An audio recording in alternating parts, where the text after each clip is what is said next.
Assalamualaikum, selamat siang. Kembali lagi dalam podcast Suara Bangga Kencana. Hari ini ada yang beda daripada podcast-podcast sebelumnya.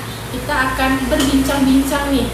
Kalau yang ingin curhat atau ingin bertanya terkait keluarga, permasalahan percintaannya, atau mungkin masalah KB, boleh ya, karena hari ini khusus untuk bincang-bincang topik random. Nanti misalnya yang ingin bertanya, boleh tinggalkan komentar di kolom komentar.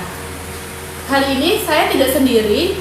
Saya sebagai host April Susanti sudah ditemani dengan teman-teman saya.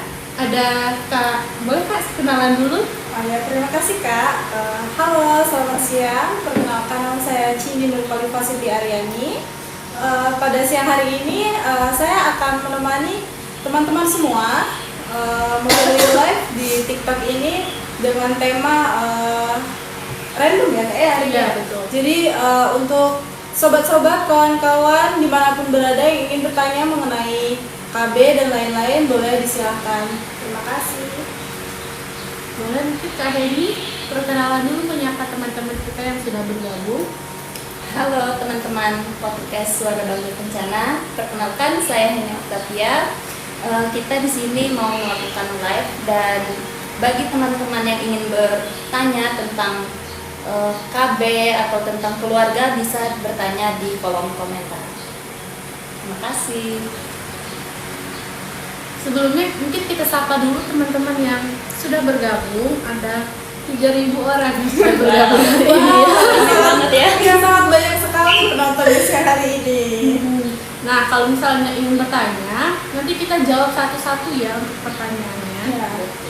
Mengenai dunia perkabean, mungkin anaknya yang tantrum mungkin boleh ditanyakan di sini ya. Atau tentang masalah remaja juga boleh ditanyakan. Mungkin Kak Cindy sama Kak Heni boleh share-share dulu pengalamannya di BKKBN nih selama 1 tahun belakang. Apa saja sih, mungkin teman-teman ada yang tertarik nih bergabung sama BKKBN. Apa itu sih BKKBN? Mungkin boleh dijelaskan sedikit. Siapa? Kak Cindy atau Kak Heni? Mungkin berbagi pengalaman dulu ya. Di BKKBN ini saya sudah lebih kurang 2 tahun di sini, dan program-programnya sangat-sangat menarik, terutama tentang remaja. Terus untuk pembangunan keluarganya juga di sini dilakukan, seperti ada yang melakukan KB, dan ada juga tentang banyak, bukan cuma seputar KB, tapi juga ada tentang cara kita Menangani permasalahan keluarga juga. Terus tentang ibu hamil juga ada, dan 1001 cara berbicara kepada anak juga ada. Banyak sekali, bukan cuma tentang perkabean.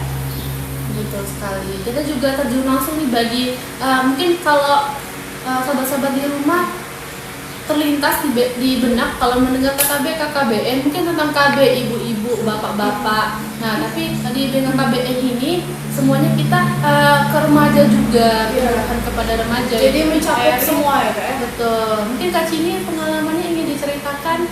Kalau untuk pengalaman kerja di sini sih mungkin saya seperti sama Kak Heni. Jadi kurang lebih saya 2 tahun bergabung di BKKBN.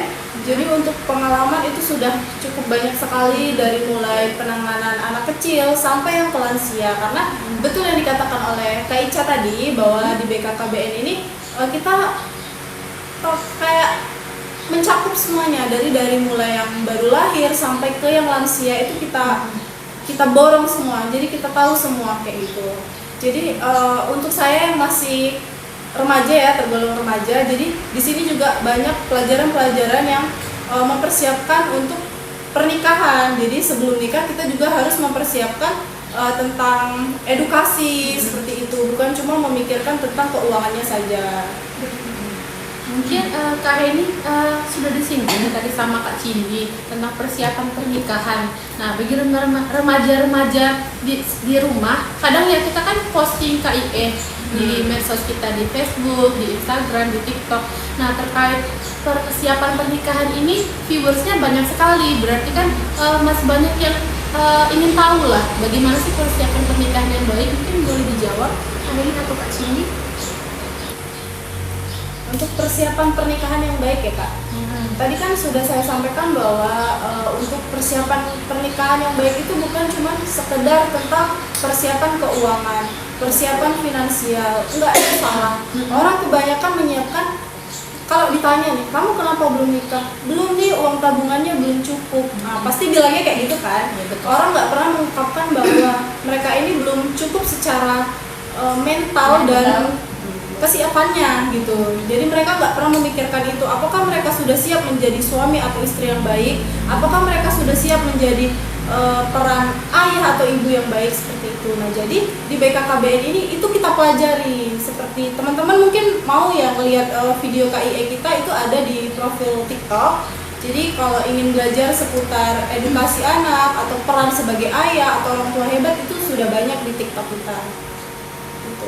Dan juga yang pastinya kalau kita ingin menikah ada batasan-batasan usia atau yang bisa kita lihat itu di video KIE yang sering kita share. Kalau minimal menikah itu kalau untuk perempuan 21 tahun dan kalau untuk laki-laki itu 25 tahun. Jadi agar kesiapan mental kita itu memang benar-benar matang. Iya, benar. Betul sekali. Jadi memang harus disiapkan ya kalau terkait persiapan pernikahan ini, karena memang pernikahan ini adalah ibadah terlama yang kita dari kita menikah sampai kita meninggal, kita pasangan kita harapannya itu saja cukup satu, berarti harus dipersiapkan. Terus mungkin kita ada pertanyaan nih dari Kak Late. KB apa sih yang baik ya Bu habis melahirkan? Saya ibu muda baru masih bingung, baru melahirkan katanya. Gimana sih, ada yang ingin menjawabnya? Mungkin dari Kak Heni atau Kak Cindy? Ini Kak Late ya? Iya. Baru berapa bulan melahirkannya? Baru melahirkan katanya. Baru melahirkan. Jadi kayak masih di fase bingung memilih ini ya, betul. KB. Kalau untuk jangka panjangnya kita ada yang namanya IUD. Kalau IUD ini yang non hormonal. Jadi ini yang paling direkomendasikan, apalagi kan baru melahirkan dan ini jangka waktu yang cukup lama kalau misalnya kita belum ingin memiliki anak. Ini penggunaannya 8 sampai 10 tahun ya. Ini cocok untuk pasangan muda. Apalagi ingin memberikan jarak kelahiran terhadap anak juga bisa gunakan KB ini. Kalau untuk yang jangka waktu 5 tahunan kita juga ada. Itu kita bisa memakai implan. Tapi kalau implan ini yang hormonal, yang ada obatnya. Kalau yang tadi itu yang tidak. Jadi yang tidak ada efek sampingnya yang pastinya. Kalau yang IUD tadi itu tidak ada efek sampingnya. Tapi kalau misalnya kita menggunakan IUD dan tidak cocok, bisa kita lepas kalau misalnya tidak cocok. Sama seperti implan itu tadi. Tapi kebanyakan kalau yang pakai implan ini biasanya ada yang tidak haid atau ada yang sakit kepala juga. Terus bisa jadi juga tidak nafsu makan atau nafsu makannya meningkat gitu. Ada yang seperti itu. Kebanyakan di lapangan yang kita temui juga untuk implan itu ada yang berat badannya turun atau bahkan kebalikannya seperti itu. Nah, bicara tentang KB nih, kan umumnya KB ini disangkut pautkan sama wanita nih. Apakah ada KB untuk pria? Boleh dijawab mungkin. Apakah pria bisa nggak sih berkontribusi untuk KB? Kalau untuk kontribusi untuk KB itu sebenarnya tidak hanya untuk wanita. Jadi mungkin para lelaki ini masih awam ya, masih banyak tidak tahu mengenai tentang dunia per-KB-an ini. Karena para suami itu biasanya taunya kalau KB itu hanya untuk istri. Jadi istri sudah mengandung, istri sudah melahirkan, dan istri juga yang harus ber-KB. Jadi sebenarnya kita sebagai suami itu juga harus pengertian. Jadi artinya pengertian itu bukan cuma masalah keuangannya saja. Jadi dari masalah seperti ini juga suami itu harus mengambil alih ya Bu ya. Jadi kayak kalau contoh KB untuk pria, untuk suami itu bisa kita memakai alat kontrasepsi. Yang pertama itu kondom, atau kita bisa vasektomi. Cuman vasektomi itu adalah pilihan yang terakhir seperti itu. Kalau untuk mau yang ingin menambah anak itu bisa memakai kondom dulu seperti itu Kak. Ini ada pertanyaan dari KMHJ. Vasektomi apa berpengaruh pada hubungan suami dan istri Kak? Berpengaruh nggak sih? Kalau vasektomi ini tidak berpengaruh terhadap hubungan suami istri. Memotong saluran sperma, jadi tidak berpengaruh terhadap hubungan suami istri, hanya memotong sedikit saja. Ya, karena vasektomi ini tidak membuat laki-laki itu bad mood. Kalau biasanya kan perempuan kalau pakai suntik itu bisa bad mood, seperti kurang bergairah untuk melakukan hubungan seksual. Malah kalau misalnya yang berkaitan dengan hubungan pasangan suami istri ya, itu malah ke KB wanitanya, seperti implan yang hormonal. Malah kalau misalnya yang KB ini prianya, itu justru mengurangi efek-efek dari KB itu sendiri. Malah dianjurkannya untuk pria ber-KB. Tapi kalau misalnya pasangan muda nih, pasangan baru, itu tidak dianjurkan ya untuk vasektomi, karena vasektomi ini adalah steril, artinya sudah sulit untuk punya anak. Kalau sudah vasektomi, kemungkinannya berarti sangat kecil ya Kak? Iya, betul sekali. Jadi vasektomi ini dilakukan apabila terjadi bahaya nih, kalau misalnya si perempuannya itu mengandung lagi, makanya dilakukan steril agar tidak punya anak lagi. Kalau misalnya masih pengen punya anak terus belum ada tanda-tanda bahaya, itu dianjurkan untuk tidak melakukan vasektomi. Ya. Apalagi anaknya baru satu, udah mau satu aja kayak gitu kan, mungkin pikirannya biar mengirit biaya.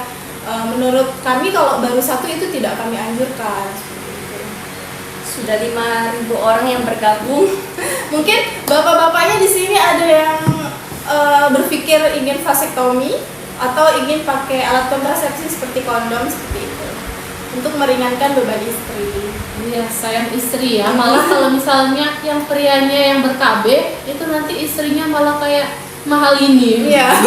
Mahal ini. Iya. Banyak itu. Mungkin sahabat-sahabat yang lain yang ingin mengirimkan pertanyaan boleh langsung dikirimkan di kolom pertanyaan ya, karena saya lihat sudah banyak sekali yang bergabung. Ada 4.000 orang yang sudah bergabung. Banyak sekali. Terima kasih yang sudah bergabung. Kayaknya hari ini pada standby untuk nonton live karena ini kan jam tidur siang, biasanya sepi ya. Ini ramai sekali. Ini pertanyaan lagi dari KMHJ. Setelah vasektomi apakah bisa dikembalikan seperti semula, seperti sebelum vasektomi? Kalau vasektomi ini tidak bisa dikembalikan seperti semula ya Kak. Jadi makanya vasektomi ini dianjurkan untuk orang atau sepasang suami istri yang tidak ingin memiliki anak lagi. Jadi kalau misalnya kakaknya masih pengen punya anak, kita anjurkan untuk memakai alat kontrasepsi yang lainnya. Seperti kondom tadi. Seperti yang sudah dijelaskan tadi, kalau misalnya tidak ada tanda-tanda bahaya juga dari perempuannya, masih bisa mengandung lah. Nah, itu dianjurkan untuk tidak vasektomi. Bagi sahabat-sahabat yang ingin bertanya, boleh ya di kolom komentar. Masih kita tungguin ya untuk pertanyaan-pertanyaannya. Karena kita live di sini tidak akan lama lagi ya. Mungkin kakak-kakak di sini mau sharing lagi nih, gimana sih pengalaman di lapangan menghadapi ibu-ibu yang ingin ber-KB, atau gimana sih permasalahan ibu-ibu itu yang curhat di masalah KB-nya. Ada nggak sih yang curhat? Apa sih yang paling dominan dihadapi ibu-ibu ketika ber-KB? Kalau untuk masalah tuh mungkin yang kita temui di lapangan itu cukup banyak ya Kak ya.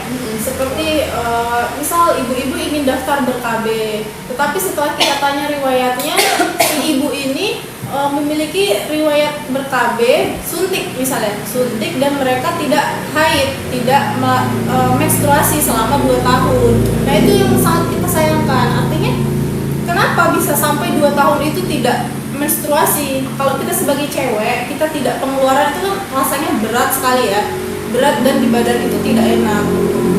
Nah, pada saat kita mengetahui hal itu, otomatis kan kita menganjurkan untuk ibu ini berpindah ke KB yang lain. Iya, ganti cara. Jadi jangan selama 2 tahun pakai suntik, nggak haid, masih tetap dilanjutkan. Nah itu jangan. Jadi kita arahkan untuk ganti cara.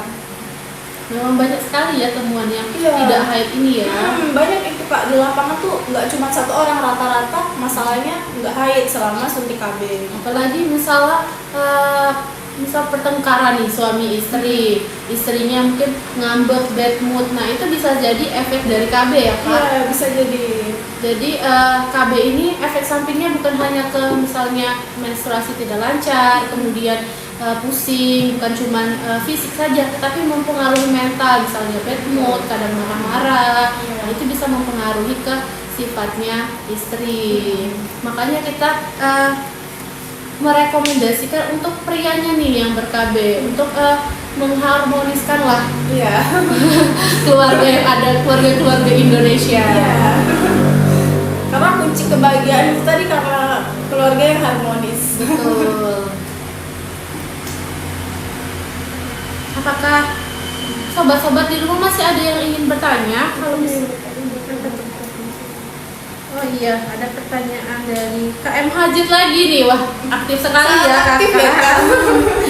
Kakak balai dari provinsi mana Kak? Mungkin bisa dijawab. Kami dari Provinsi Bengkulu, untuk kecamatannya itu dari Kecamatan Kedurang Ilir. Mungkin Bengkulu Selatan ya? Iya, Bengkulu Selatan. Mungkin Kakak bisa stalking lewat Instagram, Facebook atau TikTok kita. Itu kita sudah sangat aktif, terutama juga di YouTube. Betul, ada podcast-podcast Iya, juga ada ya. podcast. Teman-teman semuanya, sobat-sobat yang ingin bertanya lagi, boleh disilahkan. Sebelum kalau tidak ada pertanyaan kita akan tutup. Iya, karena kita udah 1 jam ya Kak ya. Iya betul. Sudah lumayan lama. Adakah yang ingin bertanya? Atau kakak-kakak mau sharing lagi nih penutupan? Mungkin penutupan. Ayo 1 pertanyaan lagi ya. Banyakin salam kenal IPKB kakak. Salam kenal semuanya. Salam kenal. Mungkin masih ada yang ingin bertanya sebelum kami tutup? Atau ada mau kesan terakhir nih untuk seluruh keluarga yang ada di rumah? Dari Kak Cini dulu atau Kak Heni dulu boleh? Kesan dan kesan untuk keluarga yang ada di rumah, misalnya menjaga komunikasi. Gimana sih biar keluarga itu harmonis? Gimana sih? Atau gimana sih remaja tuh harusnya gimana sih biar tidak terjerat ke pergaulan bebas? Mungkin ada pesan dan kesan untuk siapa aja? Pesan mungkin untuk para keluarga di seluruh Indonesia. Tadi sudah sempat kita singgung untuk keharmonisan keluarga ya, terutama pada laki-laki. Laki-laki ini adalah ibaratnya tiang ya Kak. Kalau laki-lakinya tidak mau ikut terjun ke arah dunia perkabean ini dan mengharuskan istrinya ber-KB, bagaimana istri kita ingin bahagia? Berarti tiang kebahagiaan seorang istri adalah di KB laki-laki ya? Iya, kalau suami nggak ikut ambil alih, biarin saya aja Bu yang ber-KB, pasti istrinya itu akan lebih bahagia. Seperti kata Kak M. Hajat. Iya. Seperti kata Kak M. Hajat, jangan mengaku sayang istri kalau belum vasektomi. Betul. Lagi Kak Heni, mungkin ada kalimat penutup? Kalau tadi kan tentang KB ya, kalau untuk kunci keharmonisan keluarga. Nah, selain itu juga kunci keharmonisan keluarga ini adalah salah satunya komunikasi. Ya, betul kan? Ya. Jadi kalau kita dalam satu keluarga itu tidak pernah berkomunikasi tentang apapun itu atau keterbukaan, yakinlah suatu keharmonisan itu akan hilang. Pas makan, di meja makan, kita sambil makan sambil main HP, padahal kan itu waktunya kita quality time. Seharusnya kalau lagi makan atau lagi di rumah, usahakan kita itu untuk berkomunikasi terhadap pasangan kita. Walaupun saya belum menikah, tapi sempat nih dengar-dengar dari Cerita ibu-ibu teman-teman ya? atau teman-teman yang udah menikah, kalau kunci keharmonisan keluarga itu salah satunya komunikasi, karena itu sangat penting. Mungkin kalau misalnya ada suatu masalah di keluarga harus didudukan, harus dikomunikasikan gitu tadi. Duduk melingkar dulu ya Kak. Ya.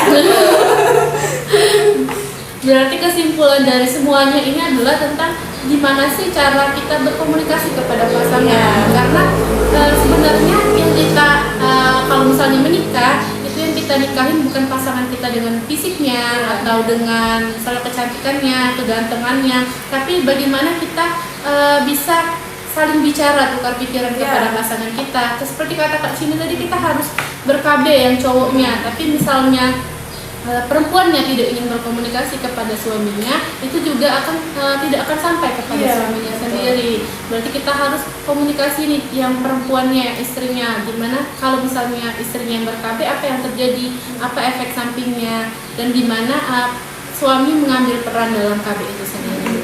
Intinya komunikasi ya Kak ya sebenarnya. Sepertinya tidak ada lagi pertanyaan nih dari sahabat-sahabat sekalian yang ada di rumah. Mungkin kita tutup saja podcast Suara Bangga Kencana kita pada episode 5 hari ini.